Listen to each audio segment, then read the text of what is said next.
तुम्हें देने के लिए कितने कष्टों में अपन जी रहे, तब भी तुम लोग समझ में नहीं आ रहे।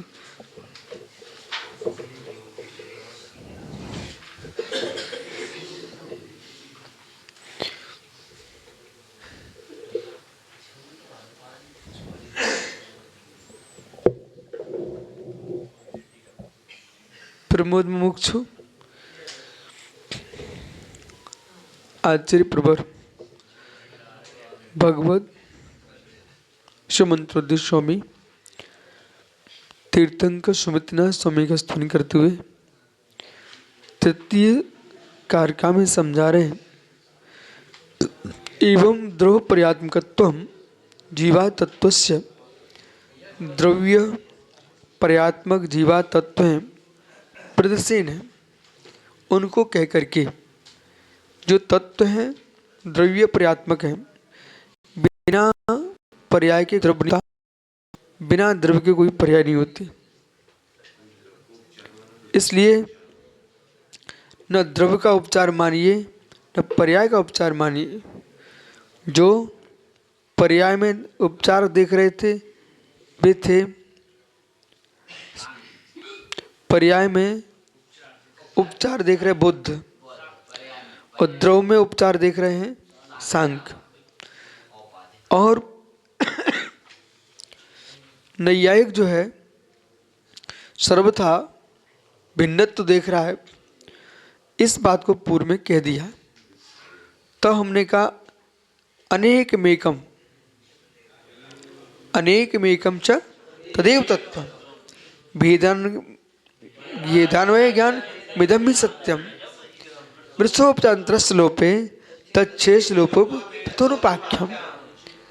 अब यहाँ कह रहे हैं सत्य शक्ति असत शक्ति, अस्ति शक्ति नास्ति शक्ति, द्रव्य में दो शक्तियाँ युगपत होती हैं। अस्ति शक्ति आपकी विद्वानता का द्योतक है, नास्ति शक्ति आपको, आपकी भाषा बोलूं, आपकी प्योरता को कहने वाली है। आपकी नास्ति जो शक्ति है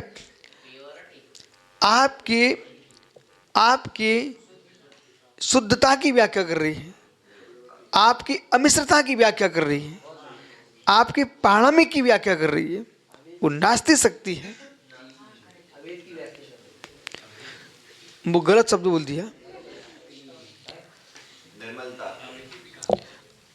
आप मतलब अमिश्र शब्द का प्रयोग करो, अमिश्र। और अभेद में बोलो, अभेद्य बोलो, आप अभेद्य बोलो। अब अभेद में अभेद्य में अंतर है, जिसमें कोई भेद ना सके, प्रवेश न कर सके। जैसे नमक में शक्कर की नास्ति है, अभेद्य है। अब शक्कर जो है ना नमक में अपना स्वाद नहीं दे सकती है,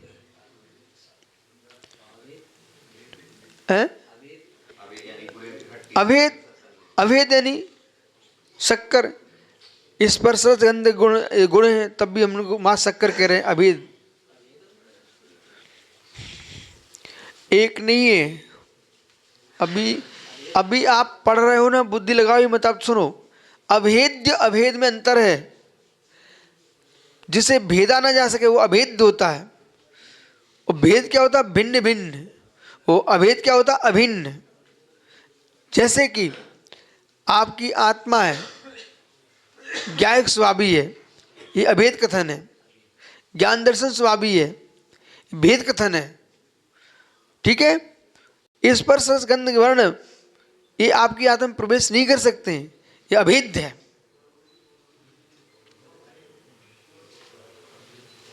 नहीं आया समझ में?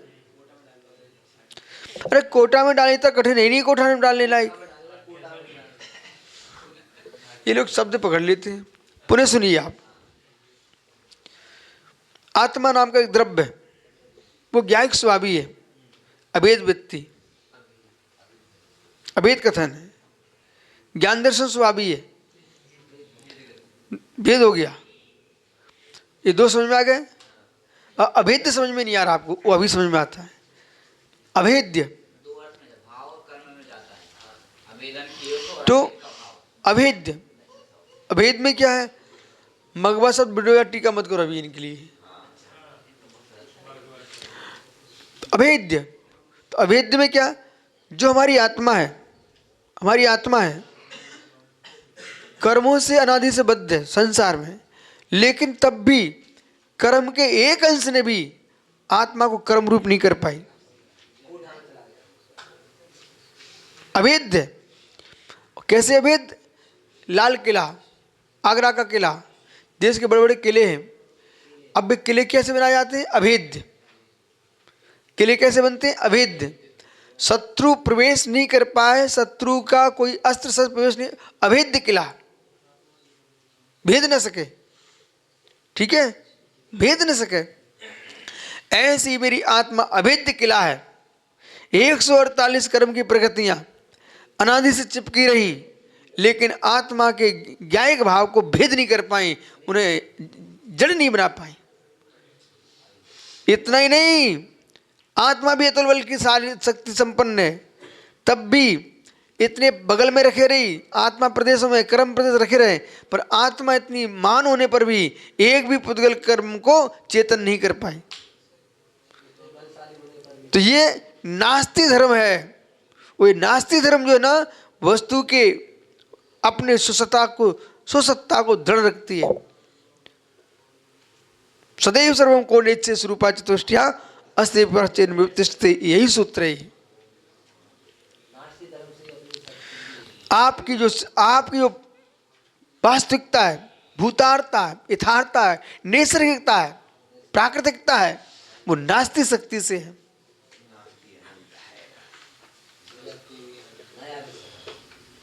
ठीक है, हम तो आपको रोज नए नए विषय दें, लेकिन आप सुनो ना शांति से, विश्वास मानो।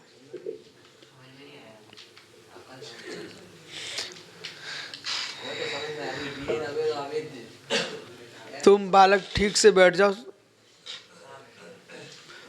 रवि उसके लंबे लंबे पैर है, समझा करो। आइए, जाना नहीं है, सुनना है।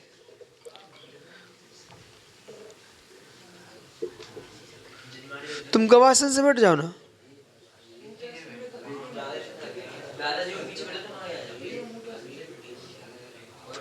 ठीक तो कह रहे हो, आप आगे आ जाओ, पंडित जी पीछे चले जाएंगे। समय बर्बाद मत कराओ भाव। चलो,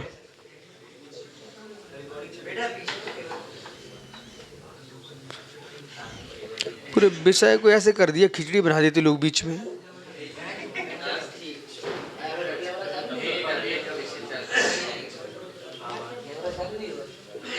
देखो, आप सब नए नए महाराज हो, ब्रह्मचारी अवस्था में तुम ढंग से क्लासों में बैठे नहीं तो पूरा समझ में आता, विश्वास मानिए। लेकिन अब कोई बात नहीं करो। अभी तुमने क्या पढ़ा? व्यंजन वगैरह पढ़ा ना, नए सुकोरे में जा रहा है, सुनते जाओ सुनते जाओ। हैं? तत्वादेशना, हाँ तत्वादेशना सब लिखा है। आइए,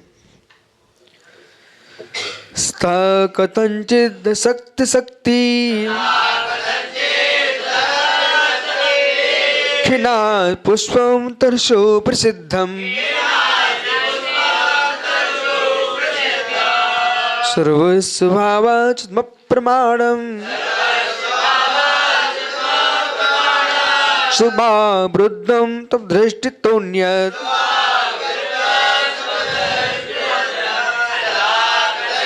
जोर से।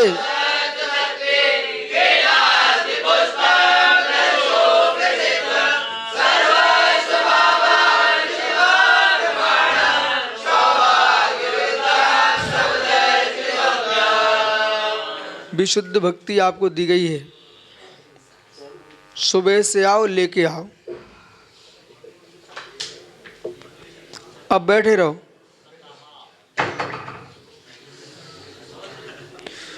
रवि को बिल्कुल सीधा नहीं समझना है ना, 3 काल में।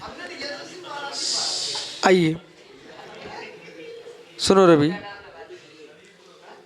रवि, अरे बालक,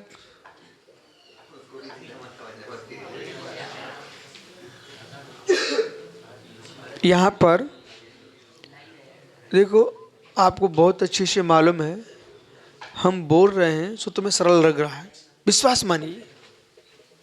तुम महात्मा नहीं समझ रहे, अलग से बैठ के पढ़ो, समझ में नहीं आएगा। बोलो बालक कहाँ गया? अष्ट सहस्त्री। अब उन ऐसे कर देते जैसे कुछ हो ही ना, जबकि अष्ट सहस्त्री के एक एक पंक्ति पढ़ना कठिन हो जाएगा।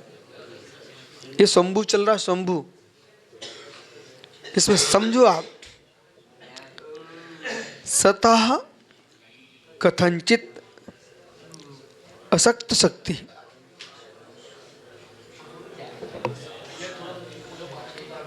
सतः कथंचित असक्त शक्ति, ये है गंभीर विषय। संपूर्ण विषय की निरूपणा इसमें है। उदाहरण दो कितना सुंदर है। खे नास्ति पुष्पम तरसु प्रसिद्ध। वस्तु एक ही समय में अस्ति रूप है, नास्ति रूप है। सतः कथंचित, सत है कथंचित, वस्तु सत है, असत शक्ति, असत शक्ति संपन्न है। अब सत है स्वचतुष्ट से, असत है परचतुष्ट से, पर सत शक्ति असत शक्ति जो है ना, ये असत शक्ति जो है ये वस्तु के अंदर है। ये असत शक्ति न हो तो एक दूसरे में प्रवेश कर जाएंगे, चेतन अचेतन हो जाएगा, अचेतन चेतन हो जाएगा, मिश्र धारा में जिएगा और वस्तु की स्वतंत्रता का विनाश हो जाएगा।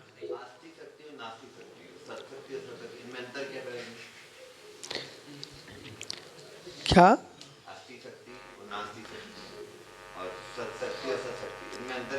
अरे भाई, अस्ति ही सत है और नास्ति असत है।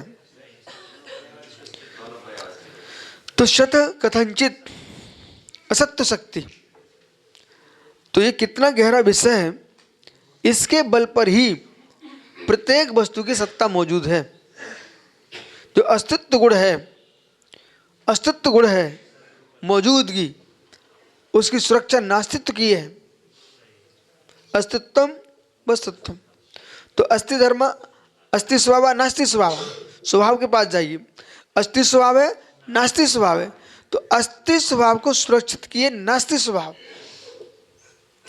अस्ति अस्ति तो सबकी अस्ति है, पर सब में पर की नास्ति है।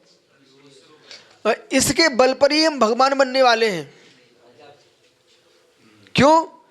क्योंकि हमको मालूम है कि कर्मों से बद्ध आत्मा है, पर यह भी मालूम है कर्मों से बद्धिए कर्मभूत नहीं है, क्योंकि नास्ति स्वभाव है। नास्ति स्वभाव ने आत्मा को कर्मरूप नहीं होने दिया। पृथ्वी में कितने खनिज हैं, उनमें नास्ति स्वभाव है। ये तो एक खनिज दूसरे खनिज रूप हो जाएगा और फिर नाना खनिज ही नहीं मिलेंगे आपको। आपके शरीर में 7 धातुएं एक ही शरीर में, ठीक है ना, एक हो जाएंगी। और एक हो गई ना, कप वीर बन गया, वीर कप बन गया, लो हो गई संतान। ठीक है, वो कप से संतान होती नहीं है, शुक्र से ही होगी संतान। इसलिए जो ऐसा होता, कहते ना वे पागलों की टोली बहुत लंबी है, वे थूक से, लार से, पीप से, पता नहीं काय से संतान जन्म दे लेते, पर ऐसा होता नहीं है। ठीक है, कि लंगोट धोबे गए और लंगोट धोते धोते दाग दाग था, दाग उसको सुनते चलो मित्र, सब पढ़ा हुआ मैंने। ठीक है, तो एक मछली खा गई तो उसके संतान हो गई, ऋषि पुत्र हो गया। आइए, तो आइए, स्था कथंचित धर्म परीक्षा पढ़ लीजिए और मौन रखिए। स्था कथंचित, इसलिए सुब्रत सागर जी 1 घंटे प्रवचन करते ना, सन्नाटा छाया रहता है, वे आनंद लूटते, ये नहीं लूट पाएंगे। दशक शक्ति खे नाश पुष्पम। अब कैसे दृष्टांत, खे नास्ति पुष्पम, खे नास्ति पुष्पम, आकाश में फूल नहीं होता, तरसु प्रसिद्धम,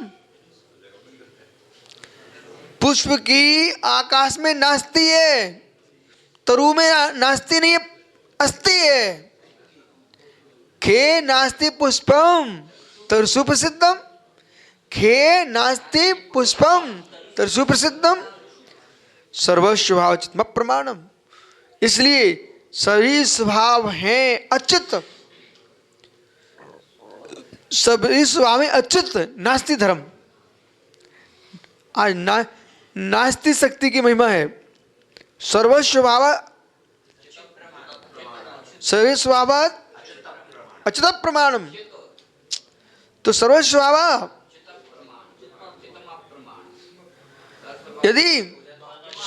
यदि चित्त हो गए तो अप्रमाण हो जाएगा, चित्त नहीं है इसलिए प्रमाण है।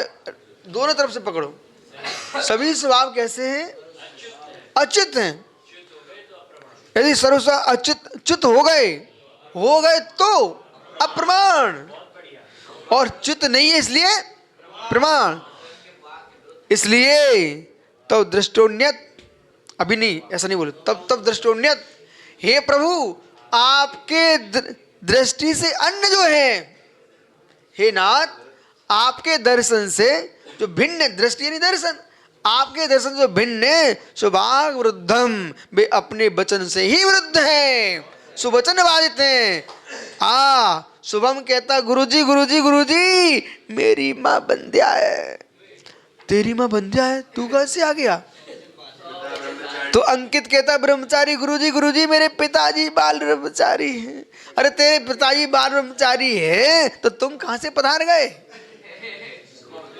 सुवचन विरुद्धम, ठीक है, सुवचन विरुद्धम। न कान से पुत्र होते हैं, न मछली से मनुष्य होते हैं, न बंदरों से मनुष्य होते हैं। इसलिए जो पागल लोग हैं वो कह रहे कि पहले बंदर थे सब, अब मनुष्य बन गए, तो बाकी की पूछे ये बेचारे क्यों बचे? इनकी पूछ घिस जाती है, सबकी पूछ घिस जाती, ये इतने क्यों बच गए? इसलिए बात ऐसी है कि वैज्ञानिक है, कुछ नहीं मिला, और कोई तुम प्रत्यक्ष ज्ञाता तो कोई है नहीं है, लगा दो धूल में लट्ठा, ठीक है? ऐसा होता नहीं है, शेष आगे विचार करेंगे। ये ग्रंथ तो वहां पहुंच गया। देखो बेटा, हिलना नहीं, खड़े रहो, बैठे रहो शांति से। तुमने रवि आगे कर ले करो, छोटे बड़े की देखिए, छोटे पता नहीं चलता।